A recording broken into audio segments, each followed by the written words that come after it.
Well, they say that time flies when you're having fun, and it's about 10 years ago that the Chinese motor manufacturers made their presence felt here in South Africa. And one of the best of those has always been GWM. It's had the best reputation for producing solid, well-put SUVs and mainly pickups, of course. The Haval brand has been on the cards now for about 3 or 4 years, and this new H6C is possibly the best of the bunch. It's certainly the best looking of all the Chinese products that have reached our shores to date. Former chief designer Pierre Leclerc and his team skillfully transformed the rather plain H6 SUV into a sleek, sophisticated crossover. The C, by the way, stands for coupe, in reference to the rakish roofline. It's no BMW X4, but we'll grant them a bit of creative license.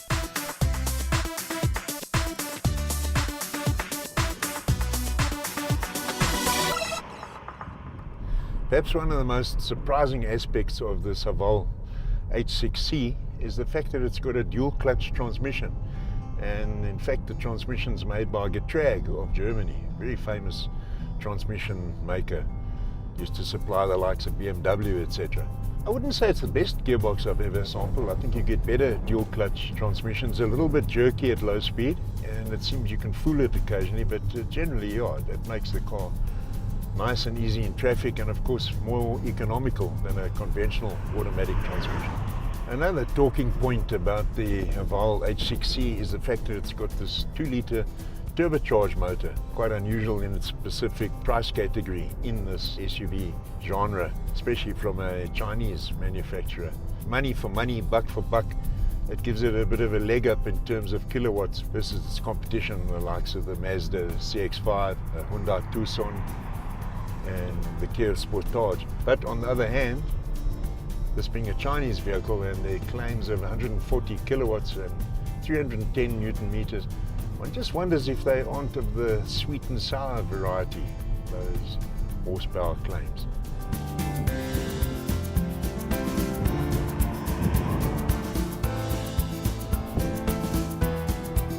It's a pretty good suspension mix in this car, quite comfortable, without being really floaty. In fact, funny enough, in certain high-frequency bumps you can actually feel through the car, and the ride generally is one of the more impressive aspects of the Haval H6C.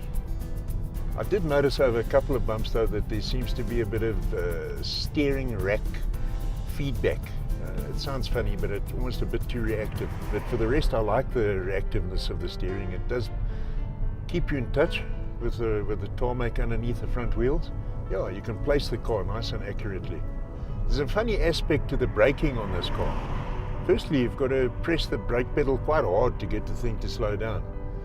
And earlier on, the camera crew were kind of thinking I was the last of the late brakers, but actually I was just still getting used to the brake pedal. Another curious aspect is, if you do press the brake pedal reasonably hard, but I'm not talking about an emergency stop, these hazard lights start flashing on the dashboard, as if you've done an almighty potent tire smoking lockup, and it just makes you wonder what sort of driving habits there are in China. I mean, do they all travel at sort of 30 and then ease down to 20 for an emergency? I don't know. I've gone on a little bit about the Chinese character of the car, but this is definitely the most competent car that I've driven that comes from China.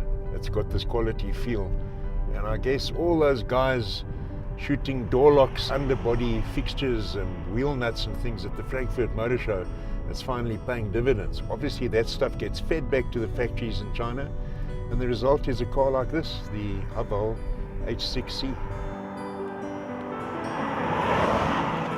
No doubt those industrial spies also took loads of interior photographs, for the cabin of the H6 is streets ahead of its forebearers. Top quality materials cover most of the surfaces, and neat touches like the illuminated door sills impart a premium feeling. Audi is widely regarded as the frontrunner when it comes to interior design, so it's hardly surprising that there is a hint of Vorsprung to the layout and action of many of the minor controls. There's ample room for rear seat passengers, and refreshingly in a Chinese product, the driver can also find a comfortable driving position.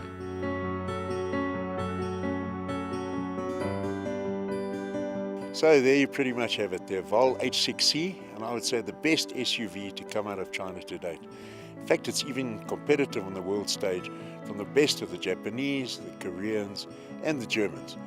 However, just a couple of drawbacks that I would like to point out. The boot size needs to be bigger, and of course the price has been creeping up a little bit.